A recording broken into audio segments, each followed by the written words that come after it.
Bien, vamos a dar inicio, si te parece, David. Eh, Parece que hay un tema ahí de audio, no te preocupes.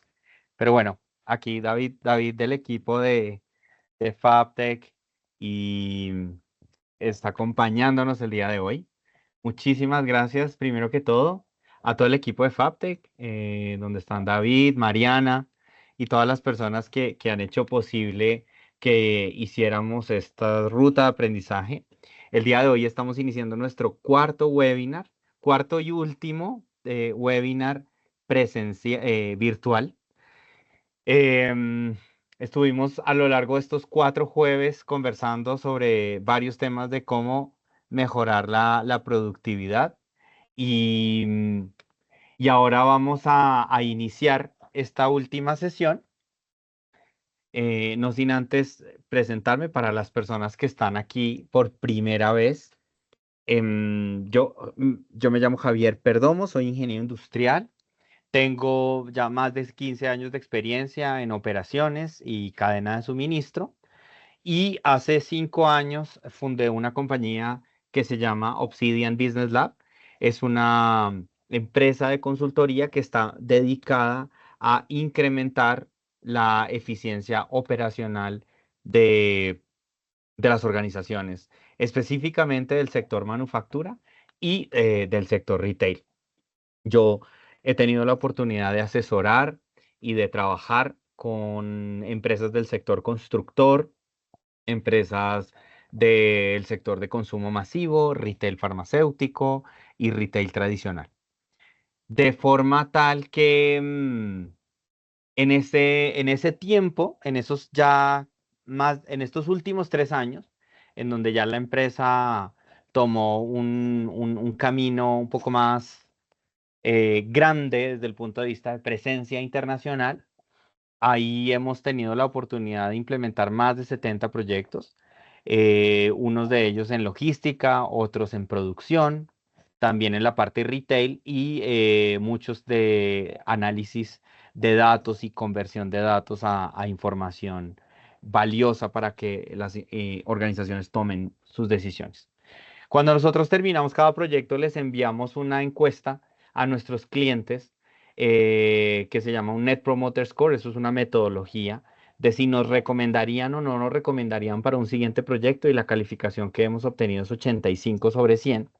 Y esto pues nos permite ver que el trabajo que nosotros hacemos en campo, no solamente la identificación de oportunidades, sino luego ya la parte de implementación, pues es algo que nuestros clientes valoran y que a nosotros nos gusta mucho contarle a las demás organizaciones cómo es que nosotros hacemos las cosas. Y ahora lo que les quería contar es cuál fue el recorrido que hicimos para las personas que, como digo, es la primera vez que están acá. El día jueves 20 de marzo hicimos todo un tema de proceso de compra de materia prima e insumos. El 27 de marzo, el proceso productivo a través de control de variables. La semana pasada hablamos mucho del tema de mantenimiento de equipos y la gestión de activos. Y hoy vamos a conversar sobre headcount y productividad de operarios y nivel supervisor.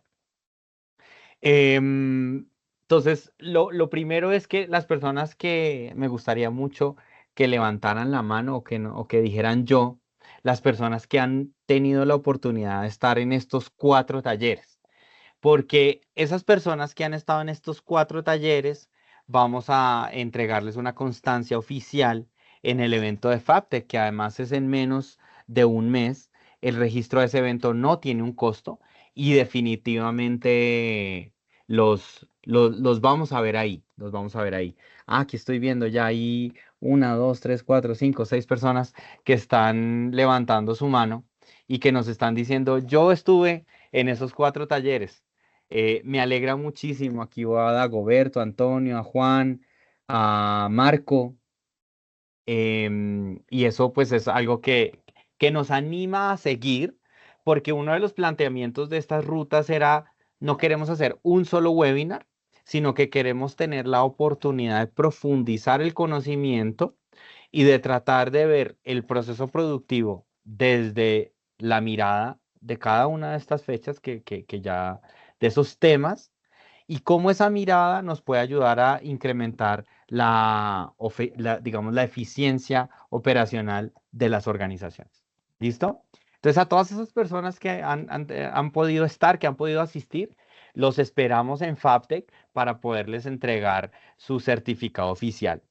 Y también quiero decirles algo, y es que gracias al auspicio, al patrocinio de FABTEC, nosotros vamos a dar unas horas a todas las personas que estuvieron en estos 4 talleres para poder conversar con cada uno de ustedes y con una llamada de una hora poder entender cuáles son las oportunidades que ustedes están viendo en sus organizaciones. Y el día de FABTEC vamos a entregarles una hoja de prediagnóstico. Sí,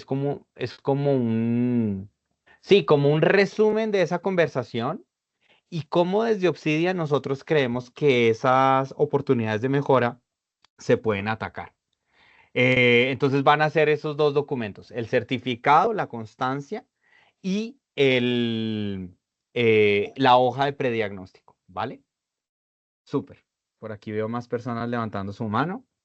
Entonces todos esos dejen la mano arriba. Igual nosotros también tenemos el registro de correo de cada una de las personas que asistieron en los talleres. Así que muchísimas gracias por confiar pues, en nosotros para esta ruta. Aquí hay un detalle un poquito mayor.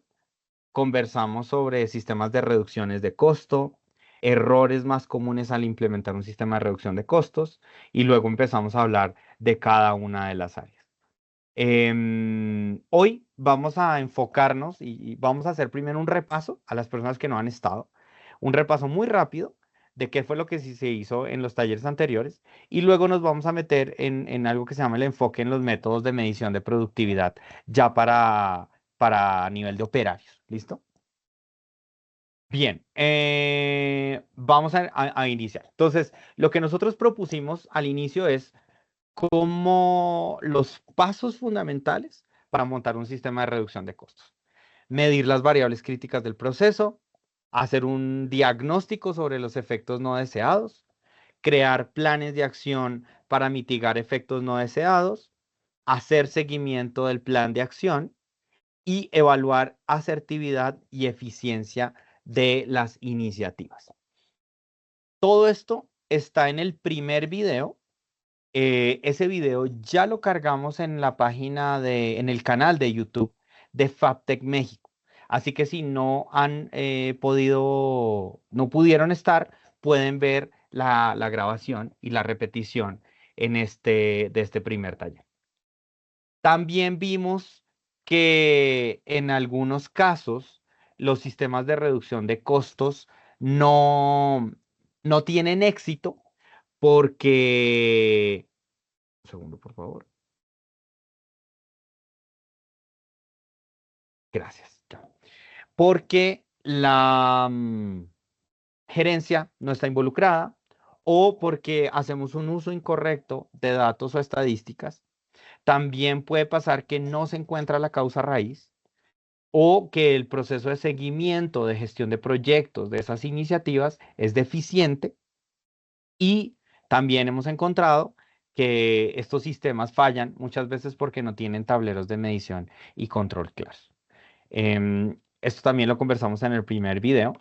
Y desde el punto de vista de manufactura, las áreas o los procesos que nosotros consideramos que son los más sensibles, porque los hemos encontrado muchas veces, para optimizar costos están la parte de abastecimiento y almacenes, la parte de compras, lo que se llama planeación y control de la producción, porque aquí se generan inventarios de más o inventarios de menos, ¿no?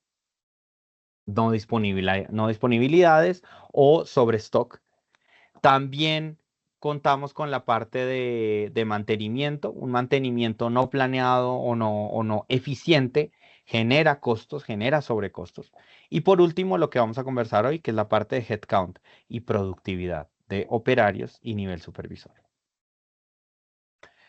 Entonces, en la segunda mitad del primer taller hablamos del proceso de compra de materia prima e insumos.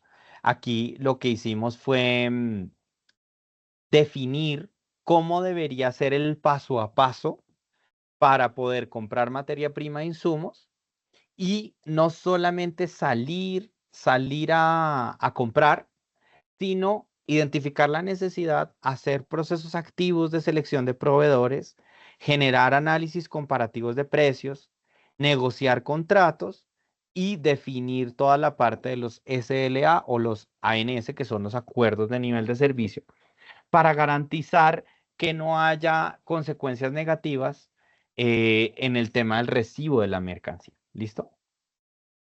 Entonces,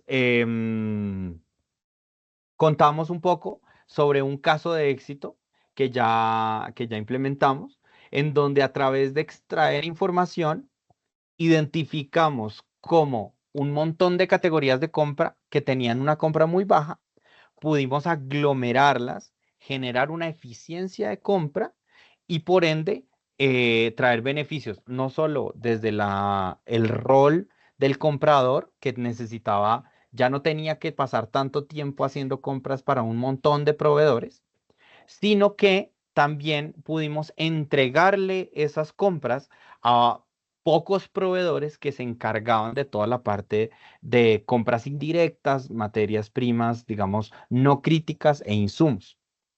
Y por último, se generó todo un tablero de control para poder garantizar que esas eficiencias sí se estaban capitalizando en el estado de resultados pues, de la compañía y del área de compras. Luego, en el segundo webinar, hablamos del proceso productivo a través del control de variables y gerencia productiva. Contamos un poco cómo el 70% prácticamente de los datos empresariales no se están usando y cómo generar controles le permite a uno reducir los costos operativos hasta en un 30%. ¿Cómo sabemos que el 95% de los líderes de las organizaciones ven clave los datos, pero solo el 30% los está usando? Y cómo poder resolver este problema a través de el mapeo de los procesos, pero luego de mapearlos, empezar a medir cada una de esas cajitas de proceso, de forma tal que yo pueda crear indicadores de gestión o KPIs y empezar a hacer planes de acción para mitigar costos. Y finalmente, todo un proceso de automatización de alertas porque las condiciones de proceso son tan cambiantes que yo necesito mantener eso como un control en tiempo real. Em, También les propusimos unos posibles pasos para implementar este sistema de control, haciendo un entendimiento del negocio, posteriormente comprender los datos y organizarlos a través de la preparación de los datos, crear unos sistemas de información basados en Machine Learning o, dependiendo del nivel de madurez de la organización, por lo menos tenerlos organizados en bases de datos a los cuales yo puedo acceder fácilmente y luego crear los análisis necesarios para poder tomar decisiones más rápido. Por último, hacer despliegues que no es otra cosa que tenerlos visualizados y poderlos difundir hacia las personas responsables en la organización en tiempo real. Y pues los beneficios, ¿no? Medición oportuna, acción temprana, control de procesos y la traza de planes de mejora. Luego, la semana pasada, en ese tercer webinar, conversamos sobre el proceso de mantenimiento de equipos y gestión de activos. Aquí hablamos de cuáles son esos 8 retos más comunes de la industria de manufactura con respecto al tema de mantenimiento, en donde veíamos deficiencias en planeación, gestión de mantenimiento manual y en papel. Eso es un gran dolor de las organizaciones el día de hoy. Paradas no planificadas y cómo impactan la disponibilidad de la línea, la productividad, etcétera. No tenemos suficiente analítica, no hacemos un monitoreo constante o no tenemos la gestión del almacén de repuestos integrado con las áreas de mantenimiento o incluso con los terceros. Y por último, no tener históricos y eso ralentiza toda la parte operativa y digamos, el encontrar causas raíz respecto al tema de mantenimiento. Y así como hay grandes fabricantes de maquinaria y repuestos como SKF, Bosch y demás, ellos hemos encontrado puntos comunes en donde ellos dicen, mire, las mejores prácticas son, primero, mantenga al personal capacitado. Segundo, estandarice sus actividades de mantenimiento y de operación. Tercero, haga análisis profundos de causa raíz, que se conecta con lo que hablamos del sistema de reducción de costos. Cuarto, haga un listado de Bill of Materials o el BOM de cada uno de los equipos y de las estaciones de trabajo para poder garantizar que usted tiene un mapeo completo de los repuestos, de los consumibles y demás, para que eso no vaya a ser un tema en el momento de hacer mantenimiento.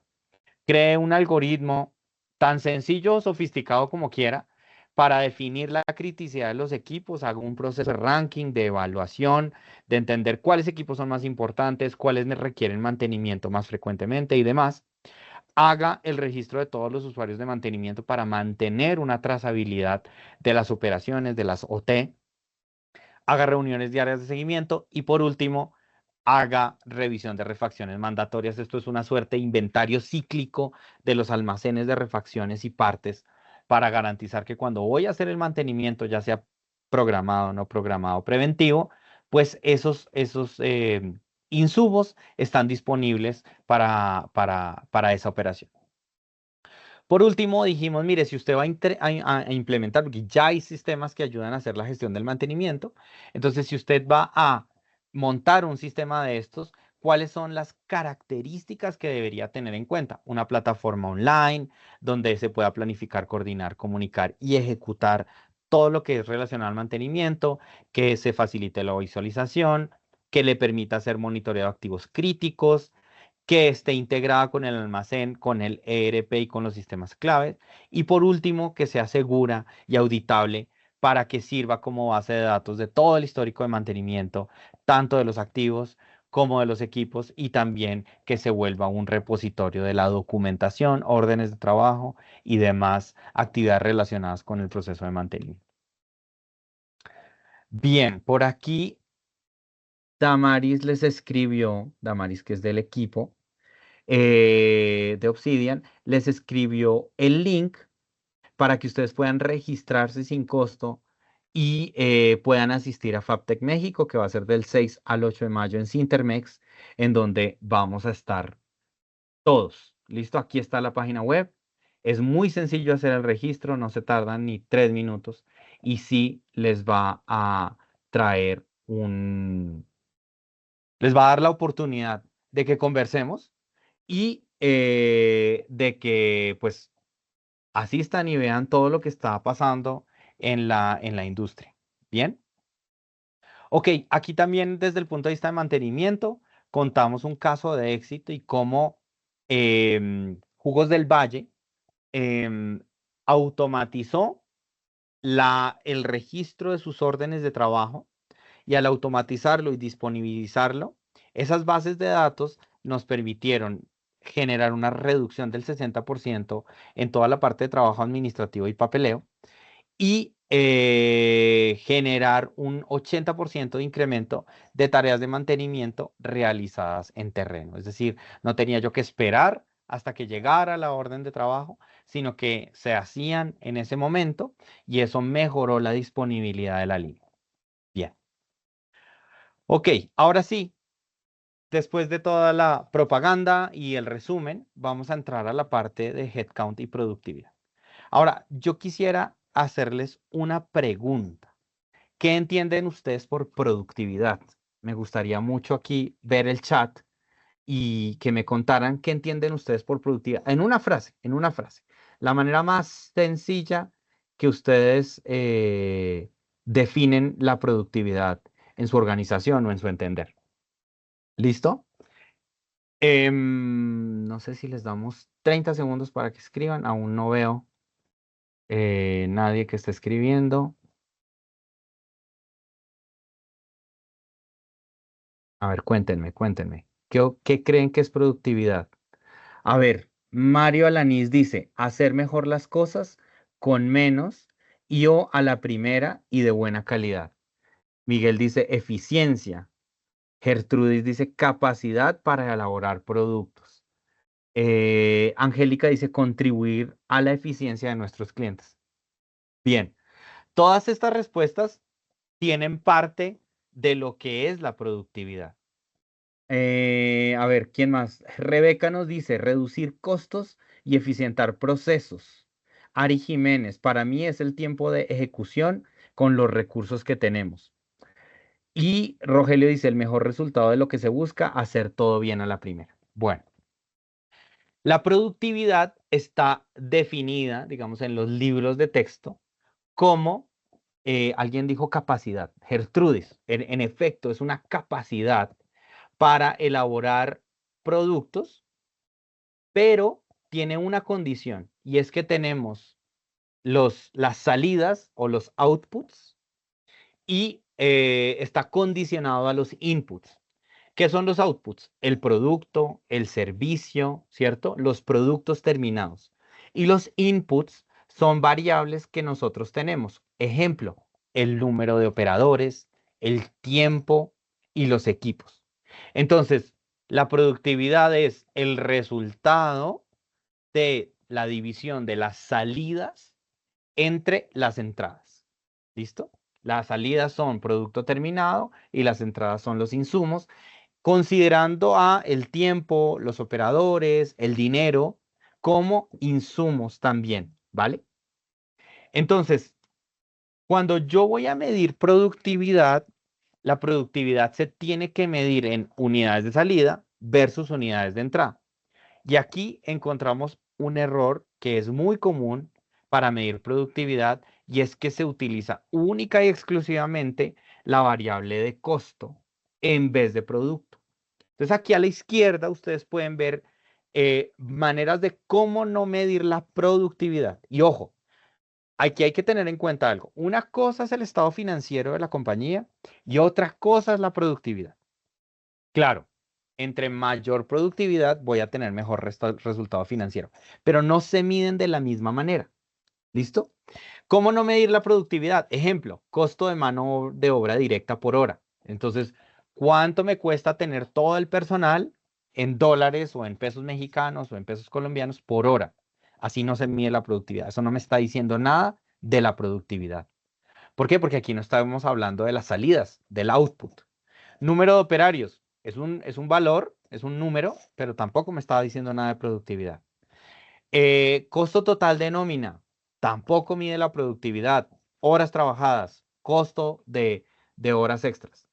A mí me gustaría que me dijeran si en sus organizaciones alguna de estas se está utilizando hoy para medir la productividad. ¿Listo? Por ahí están levantando la mano. O sea que sí, sí, lo hemos visto en algunas organizaciones. Entonces aquí no se representa la productividad de la línea. Estos son indicadores financieros o indicadores contables y estos no permiten indagar ese estado real de la eficiencia de las estaciones de trabajo. Ahora, por el lado derecho, estamos sugiriendo cómo realmente se debe medir la productividad. Y aquí tenemos unos generales de la línea de producción o de una estación de trabajo, como por ejemplo, unidades producidas por hora. Eso sí es una medición de productividad. Unidades producidas por tonelada de material. Ejemplo, para el sector metal mecánico. ¿Cuántas piezas logro yo troquelar con una lámina de 3 metros por 3 metros con un espesor de, no sé, 10 milímetros? Ok, eso sí es productividad. Una cosa que, por ejemplo, puede ser una transformación entre el costo de mano de obra por hora, que no mide la productividad. Lo que sí puede medir la productividad es el costo de mano de obra directa por unidad producida. Ah, ok. Digamos que yo produzco amortiguadores, resortes para la industria automotriz. Ok, ¿cuánto me cuesta? Digamos que sean 10.000 y que yo produzco 100 amortiguadores al día. Ok, entonces 10.000 entre 100 me da $100 digamos, el costo de mano de obra por cada uno de esos amortiguadores que yo produje. Y ese 100 termina siendo un porcentaje, o ese costo de mano de obra termina siendo un porcentaje del costo total de producción de esa pieza o de ese producto terminado. ¿Listo? Ahora, también tenemos unas mediciones de productividad específicas. Ejemplo, porcentaje de unidades entregadas a tiempo, porque aquí alguien decía Oiga, es la capacidad para entregar las cosas bien y a la primera vez. En efecto, los reprocesos me disminuyen la productividad. Entonces, de nada me sirve sacar 1000 unidades al día si de esas 1000 unidades 500 terminan siendo de mala calidad o tengo que reprocesarlas o no los puedo vender como algo de primera calidad. También tengo, por ejemplo, porcentaje de operarios cumpliendo meta, ya específicamente desde la parte de headcount. Y es, oiga, yo puse una meta de 10 unidades diarias a todo el grupo de operarios, que para simplificarlo, eso digamos que puede llegar a ser un error, pero yo a todos esos operarios le puse 10 unidades por día. Y esa persona cumplió o no cumplió. Entonces tengo un porcentaje de operarios cumpliendo la meta. Entonces, si se dan cuenta, en esta segunda parte o en el lado derecho, es un enfoque en donde yo sí realmente puedo entender la capacidad del sistema para generar más unidades con los mismos o menos recursos, lo cual es el objetivo real de la productividad. ¿Listo? Bien. Ahora, vamos a meternos a este tema que es un poco más técnico. Y aquí necesito que me presten muchísima atención para que no se vayan a perder y que puedan implementar esto en sus organizaciones. Resulta que hay un matemático de apellido Gauss que descubrió a través de unas mediciones que la productividad, que la edad, que la distribución de la riqueza, que, en fin, muchas mediciones de grupos humanos tienen una distribución. Y esa distribución la llamó él la distribución normal. Yo me imagino que ustedes han visto esta curva de distribución normal por todo lado, ¿cierto? Porque así se comportan muchas de las variables humanas. Si yo, por ejemplo, mido la estatura de un grupo de personas, así se va a comportar. Entonces va a haber unas personas que están en este famoso primer cuartil. Cuartil significa si yo divido la gráfica en 4 partes de distribución iguales. En este primer cuartil, luego entre el segundo cuartil, que es entre ese primer cuartil y el promedio, luego el cuartil 3 y el máximo. Entonces, si yo, por ejemplo, tuviera que clasificar a todos los operadores de una línea de producción en unidades por hora, me voy a encontrar que hay unos operadores que hacen muy pocas unidades, si digamos el máximo fuera 100. Hay operadores que hacen entre 0 y 25. Luego hay otros operadores que hacen entre 25 y 50 unidades por hora, entre 50 y 75 y entre 75 y 100. ¿Listo? Entonces, cuando yo permito que esos históricos de productividad me generen esta curva, yo lo que estoy haciendo es una medición de cuartiles de la productividad. Esta no es la única metodología que se utiliza, es una metodología que nosotros usamos en Obsidian. Nos ha funcionado muy bien en el análisis y en el mejoramiento de la productividad de líneas de trabajo, de cadenas de retail, cualquier tipo de negocio en donde haya involucrados operarios, operadores, vendedores. Entonces, cuando yo hago esta clasificación, ya tengo un grupo que son los mejores, los que tienen el mejor performance o el mejor rendimiento. Luego, un segundo grupo que todavía está por encima del promedio, pero no son el mejor, ¿listo? El tercer grupo que está por debajo del promedio, pero no son los peores. Y el cuarto grupo que son los peores desde el punto de vista de desempeño. Y ojo, para que se tenga muy claro esto. Esto estamos hablando no de la persona, estamos hablando del desempeño de la persona. Y esto es muy importante y creo que aquí no lo puse, pero es muy importante que el lenguaje que se utilice para transmitir todos estos indicadores de desempeño sea muy claro y se entienda que no estamos hablando de la persona, sino de la productividad o del rendimiento de esa persona en ese puesto de trabajo, ¿vale? Entonces, cuando yo llego y hago el análisis de los cuartiles, puedo empezar a mover la productividad promedio de mi línea hacia arriba. ¿Por qué? Porque una vez que los tengo en cuartiles, yo lo que voy a hacer es diseñar cuáles son los elementos relevantes de la productividad. En este caso, si son unidades por hora, unidades entregadas en primera calidad, todo siguiendo los parámetros de cómo sí medir la productividad. Em, y ya empiezo a hacer el levantamiento de históricos, muestreos y corrección a las mediciones. Y aquí en la parte de diseño es donde yo diseño los primeros cuartiles. ¿Listo? Eso se hace de una manera estadística y con un muestreo poblacional, yo ya puedo saber cuál es el primer cuartil, el segundo cuartil, el tercer cuartil y el último cuartil, ¿vale? Luego de tener definido ese estándar de medición, entonces inicio una campaña de concientización sobre la productividad. Le explico a la gente por qué es importante medir. ¿Por qué es importante que todos estemos metidos dentro de esa cultura de desempeño? Y empiezo a hacer sí, empiezo a generar las primeras divulgaciones sobre la productividad individual y grupal. Ahora, mi recomendación es que cuando ustedes vayan a hacer mediciones de productividad individual, lo hagan en el uno a uno. ¿Listo? No expongan a nadie ante el grupo, sino que lo hagan en el uno a uno. Y cuando hablen de productividades promedio y que no estemos hablando de nombres, ahí sí se puede publicar como todo el tema de productividad grupal. ¿Listo? Y esto, digamos que cada una de estas etapas tiene un número de semanas. Esto no va a pasar de un día para otro. Incluso muchas organizaciones dentro de la parte de medición, en la parte de divulgación, se quedan varios meses hasta que toda la organización entiende qué estamos midiendo, por qué lo estamos midiendo, cada cuánto se mide y cada cuánto se divulga o se publican esos resultados. Pero hasta aquí, en el segundo paso, todavía no hay ninguna consecuencia para los operadores que estén teniendo un mejor o peor performance que el resto del grupo. ¿Listo?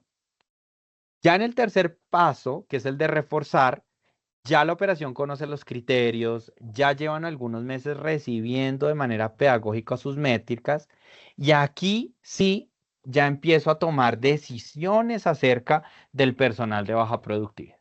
Entonces, em, voy a irme al caso del primer cuartil, es decir, los que están teniendo un peor performance. Aquí yo me voy a sentar con las personas y le voy a decir, bueno, ya a partir de este momento, ya no va a ser pedagógica la productividad, sino que va a tener una consecuencia. En este momento tú estás en el primer cuartil, que significa que es el cuartil de rendimiento más bajo de todo el grupo de operadores. Entonces necesitamos crear un plan para que en la siguiente revisión, pues tú no estés en ese primer cuartil. Y se hace un plan de trabajo y entender cuáles son las habilidades que tiene esa persona y cómo podemos cerrar esas brechas. Es un tema de capacitación, es un tema de disponibilidad. Bueno, como que se encuentra esa causa raíz de esa persona y se le pone un plan individual de trabajo. Al siguiente mes, supongamos que la persona no mejoró. Supongamos que en la siguiente medición la persona sigue en el cuartil 1. Entonces le dices, mira, este es el segundo mes y al tercer mes va a haber una consecuencia. Y pues en el tercer mes, si esa persona no mejora, pues se toma la decisión. Y esto tiene dos efectos. Primero, tenemos la posibilidad de que ese promedio de productividad se mueva. Siempre con la implementación de este tipo de herramientas, la productividad mejora. Porque las personas son medidas, saben que hay unas consecuencias y obviamente nadie quiere perder su trabajo. Entonces, pues esto tiene todo un tema de cómo conservo yo mi trabajo a través de mejorar. Muchas veces vemos que los aumentos de productividad son de un 10 o de un 15%, solo ya implementando la segunda etapa. Con la tercera etapa sigue subiendo y con la cuarta aún más. ¿Listo? Em, entonces, ¿qué pasa con los mejores? A los mejores no solamente les digo que está en el cuartil 4, es decir, que son de los mejores, sino que también, si ellos me lo permiten, yo los publico. Publico el grupo y son reconocidos públicamente por su equipo de operadores y eso pues empieza a reforzar el mensaje de que la mejor productividad paga. ¿Listo?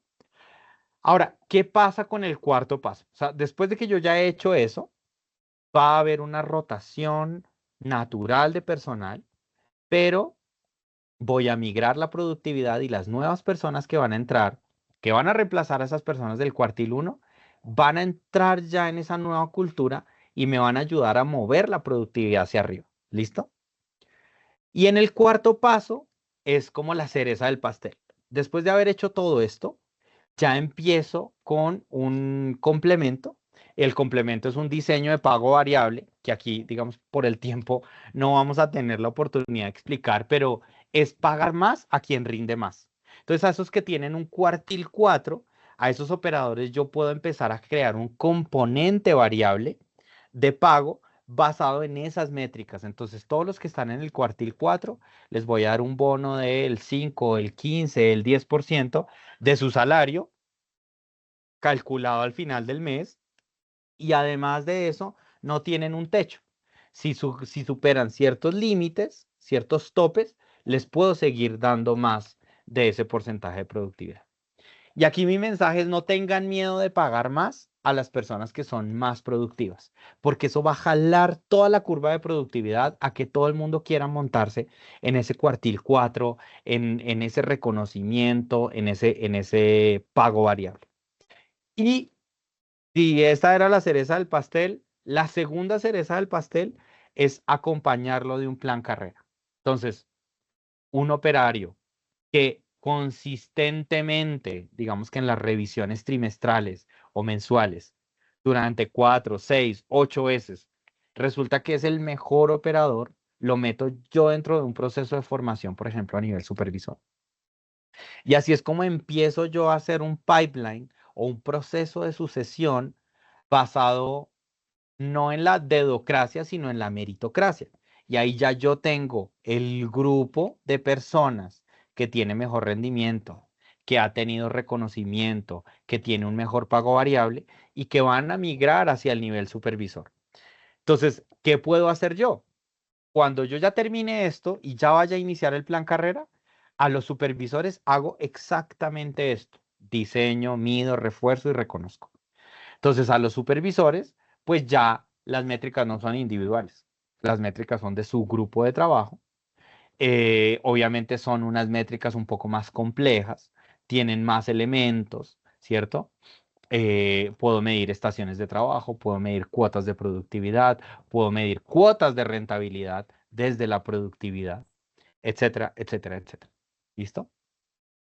Entonces, ya para complementarlo, yo cierro todo el tema de productividad, y esto, digamos que aquí, hasta aquí, no he revisado si yo tengo la capacidad o la cantidad correcta de personas. Solamente estoy operando con el mismo número de personas, ¿listo? En mi línea de producción. Luego de eso, yo ya puedo empezar a optimizar, porque la productividad mayor me va a ayudar a que las cargas de trabajo se redistribuyan. Y esto es como el orden lógico. Entonces, ¿cómo hago yo para saber ahora si tengo la cantidad correcta de personal? Entonces, lo primero que tengo que hacer es identificar los puestos de trabajo existentes. ¿Listo? Posteriormente, hago una toma de tiempos y movimientos de cada puesto y genero un análisis de carga de trabajo. Y eso me da básicamente un indicador de 0 a 100%. Si 100 está full ocupado y todas las horas están ocupadas con actividades que agregan valor, cosas que no puedo remover, que no puedo delegar y que definitivamente esa persona está ocupada el 100% del tiempo, que digamos que es un valor que normalmente no se llega. Un estándar bueno es entre el 80 al 85% del tiempo para el cual la persona está contratada. ¿Listo? Entonces, si es un esquema, digamos, en Colombia son 160 horas, y de esos 160, el 85% del tiempo estará ocupado. Em, Luego de eso hago una consolidación y hago el análisis de las cargas de trabajo y establezco o defino los puestos por área. Entonces, ¿cómo hago eso? Determinando si la línea de producción tiene que generar 100 unidades por hora y esta persona tiene una productividad de 25 unidades por hora, nada más para hacerlo así, necesito 4 personas, porque esas 4 personas ya están en su nivel de productividad óptimo, porque ya hice un análisis de tiempos y movimientos y ya eliminé las actividades que no agregan valor y ese es el número que me da, 25 unidades por hora. Entonces, la línea de producción debe tener 4 operadores, más las vacaciones, más los descansos, etcétera, etcétera, etcétera. Y ahí ya calculo yo entonces la plantilla optimizada y la comparo contra mi plantilla real. Ok, tengo 100 personas, me está pidiendo 105 personas. No todos estos ejercicios son de reducción de personal. En algunas estaciones yo termino teniendo la necesidad de meter más personal. En algunas estaciones puede que necesite menos personal y eso generalmente equilibra. Puede que equilibre hacia abajo, puede que equilibre hacia arriba. Eso va a depender de cada caso y de cada línea de producción. Y por último, hago la evaluación de resultados y el ajuste de la plantilla. Normalmente mi recomendación es el ajuste de la plantilla no haciendo a través de una liquidación masiva. Salvo que yo esté en una situación económica grave, yo no debería liquidar el personal así de una, sino debería permitir que se ajuste con la rotación normal del personal. ¿Sí? Si yo tengo una rotación muy baja, sí puedo motivarlo con liquidar una parte de ese personal que es exceso, o si tengo una rotación decente, suficientemente alta, entonces yo lo que hago es dejar que esas personas se vayan y simplemente no reemplazo esos cargos, redistribuyo la plantilla y ya logro mi plantilla óptima.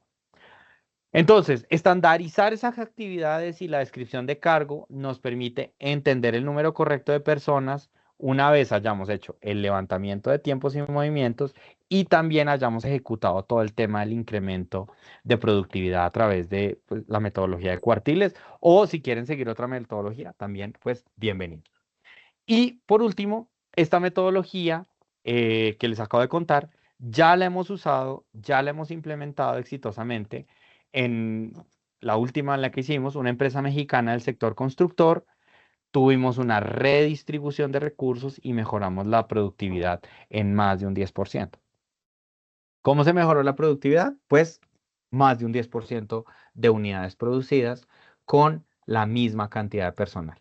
¿Listo? Incluso con una salida del personal del menos del 5%. Entonces, un beneficio para todos. ¿Por qué? Porque las personas que se quedan ganan más, las personas que se van, digamos, no me afectan ese cargo, ese costo, porque yo no pago por productividad, yo pago un valor fijo a los operarios. Entonces yo lo que necesito es que esos operarios sean lo más productivos posible. Y para eso es que está esta metodología de cuartiles, la de pago variable, el plan carrera y la medición constante de este tema de headcount. Bien. Son las 12:45 aquí en Colombia, las 11:45. Nos quedan 15 minutos. Voy a cerrar este último slide em, y ya pasamos a la parte de preguntas. Entonces, si quieren, vayan pensando en las preguntas que tienen, vayan formulándolas aquí y ya empezamos a leer las preguntas, ¿vale? Entonces, yo voy a terminar teniendo formatos para la recolección de tiempos y esos son claves para evitar sesgos, garantizar la relevancia estadística de los muestreos. Tengo que considerar, por ejemplo, los periodos vacacionales. En México, con la nueva ley, dependiendo de la antigüedad, respecto al número de días de vacaciones. Entonces yo tengo que mirar cuál es la antigüedad promedio de la línea, de los operadores de la línea, para calcular los días de vacaciones y tener el personal correcto de reemplazos para garantizar tener el personal idóneo y que no tenga yo fallas de personal por estar haciendo una optimización sin tener esto en cuenta. Por último, si yo tengo un tema de pago de tiempo extra, digamos que el cálculo me da que yo necesito 2.7 personas. ¿Esos 2.7 lo subo a 3 personas o tengo que operar con 2 personas? Aquí, en el ejemplo, lo que yo hice fue montar por región en México, Tlaxcala, Bajío, Monterrey, los sueldos promedio de un nivel de operario. Y ese nivel de operario lo comparé contra el tema de tiempo extra el número de horas que iba a necesitar. Y en este caso, y tienen que hacerlo dependiendo del salario promedio y todo, en este caso me daba que por encima de 0.6 operadores, yo sí tenía que ajustarlo a 3 operadores. Por debajo de 0.6 todavía podía pagar horas extras y no era necesario tener que contratar esa persona adicional. Y ese punto intermedio, digamos que ese punto de indiferencia, lo tienen que calcular porque esta medición de productividad les va a dar 2.1, 2.6, 3.8 y tienen que tener muy claro con ese punto 8, ¿qué hago? ¿Contrato a la persona o me mantengo con las horas extras? ¿Listo? Bien, ahora sí, pasemos a las preguntas. ¿Qué preguntas tenemos para el día de hoy? Javier, ¿cómo estás? David Luna, por fin, Hola David, aquí arreglamos estos temas técnicos, ley de genial. Murphy, caray. Pero bueno, oye, hablando, tomando en cuenta, mencionas, eh, mucho tiene que ver con la cultura organizacional o la cultura empresarial para implementar estas metodologías que ya nos mencionaste con detalle. Ujú. ¿Qué tipo de problemas te has enfrentado en cuanto a precisamente, pues, trastocar una cultura ya bien establecida en alguna empresa? Mira, esto tiene que ir acompañado y lo comentaba un poquito aquí arriba con respecto a la forma de comunicar, pero sí hay que hacer un proceso de gestión del cambio. Naturalmente, los seres humanos somos cómodos por naturaleza. ¿A qué me refiero?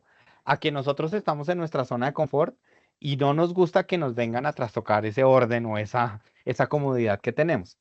Entonces, si yo vengo haciendo mi trabajo, como que me voy a poner en el puesto de un operario. Yo vengo haciendo bien mi trabajo, no hay quejas mías.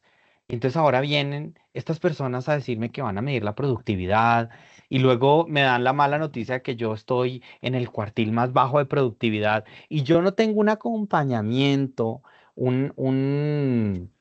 sí, como una gestión de eso que va a ir pasando y de alinear las expectativas de eso que va a ir pasando, me voy a frustrar.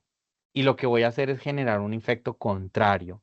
Y no es como que la gente se motive por la productividad, sino que la vea como un coco, ¿sí? Como lo decimos en Colombia, como un monstruo que viene ahí ahora a robarme mi puesto de trabajo.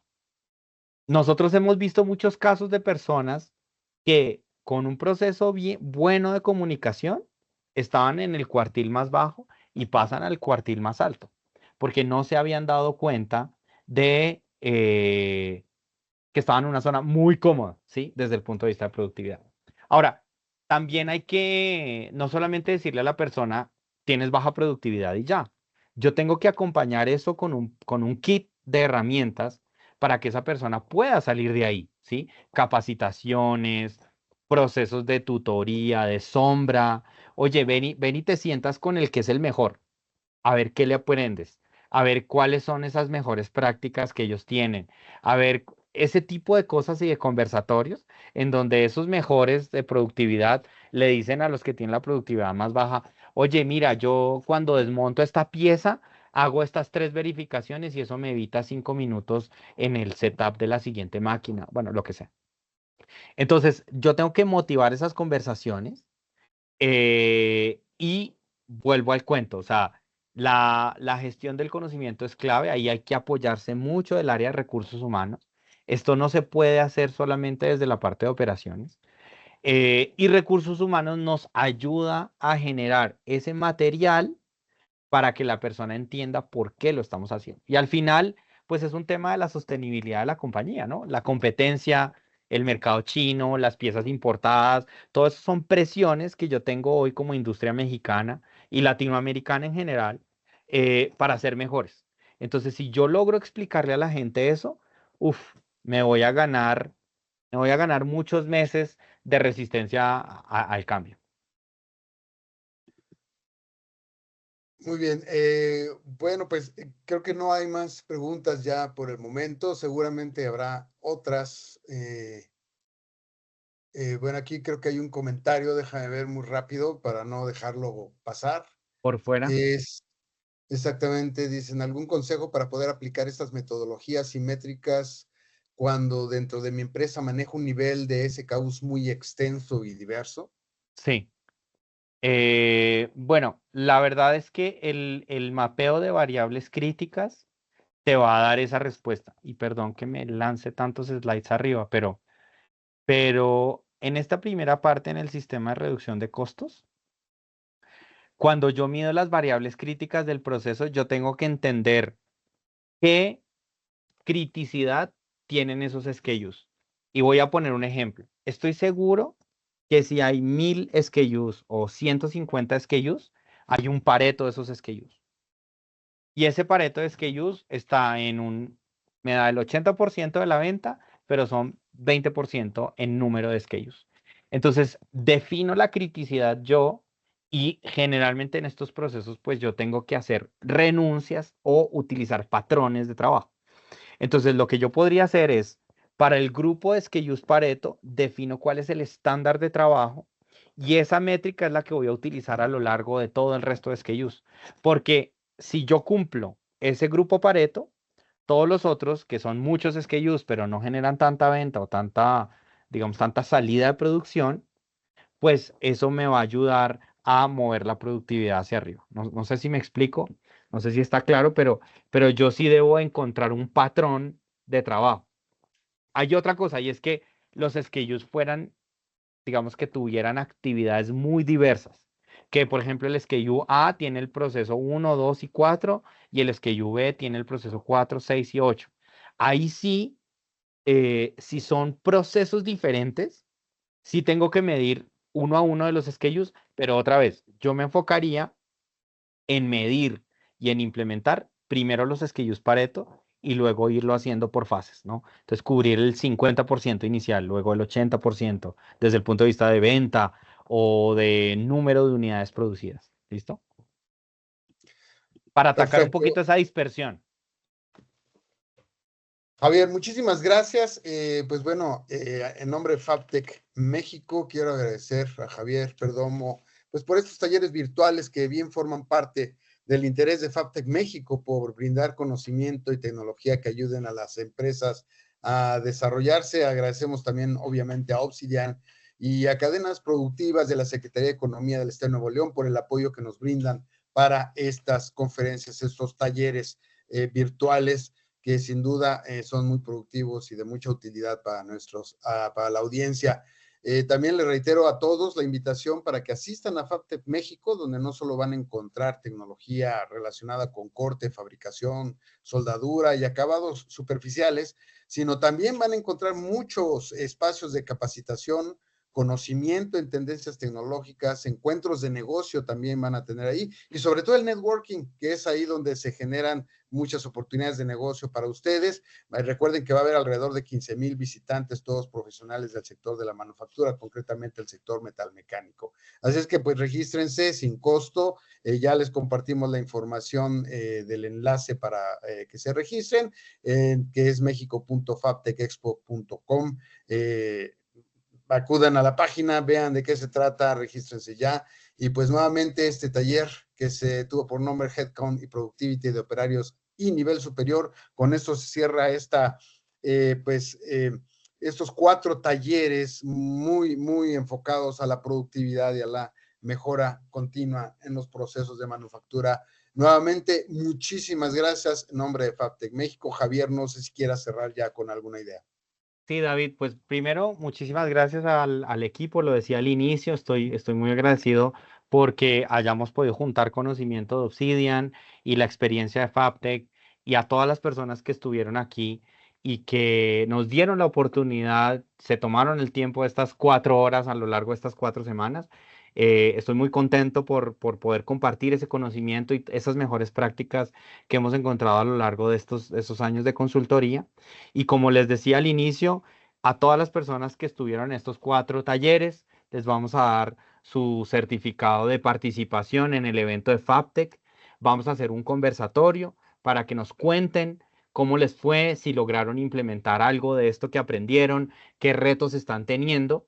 Y a las personas que estuvieron en estos 4 talleres, los vamos a invitar a tener una llamada personalizada para que cada uno de ellos nos cuente cuáles son esos retos, cuáles son esas oportunidades que están viendo, para que nosotros en Fabtech les entreguemos esa hoja de prediagnóstico y que puedan ellos tener como una hoja de ruta, como un mapa de ruta, de decir, ah, ya entendí cómo puedo taclear este obstáculo, ya sé cómo pudiera yo implementar esta mejora o esta ineficiencia para mi organización. Así que nos vemos allá en el Sintermex, en Fabtech, y ojalá hayamos logrado conversar con todos. Entonces estén muy atentos a sus correos porque ahí es donde va a llegar la invitación. Aquí me hacen una pregunta, David. No, no lo tengo muy claro, pero Gertrudis nos dice que está en Venezuela, que si es posible asistir a Fabtech de forma virtual. Si hay algunos espacios virtuales que va a estar ahí. No tenemos como tal espacios virtuales, pero bueno, si nos deja sus datos, podríamos ver qué es exactamente su interés y claro, podríamos ahí gestionar algún tipo de enlaces. Buenísimo, buenísimo. Ujú. Entonces, Gertrudis, Listo. deja todos tus datos aquí y nos comunicamos contigo, que bueno, seguramente el equipo Damari ya debe tener tu información. Súper. Perfecto, aquí están sus datos. Bueno, pues con esto cerramos. Nuevamente, Javier, muchísimas gracias. Muchas gracias a todos. Sabemos que su tiempo es muy, muy valioso. Así es que, pues, gracias por dedicarlo a estos talleres y nos vemos en Monterrey en Fabtech México 2025. Muchas gracias a todos y muy buenas tardes. Chao, David. Muchísimas gracias. Hasta luego. La exposición más grande y completa del sector metalmecánico nuevamente en Monterrey. Fabtech México, del 6 al 8 de mayo en Sintermex. Compara entre 450 empresas que presentan la tecnología y soluciones más innovadoras. Observa la maquinaria operando en vivo y actualízate en nuestras conferencias. Regístrate en línea para asistir sin costo en fabtechmexico.com.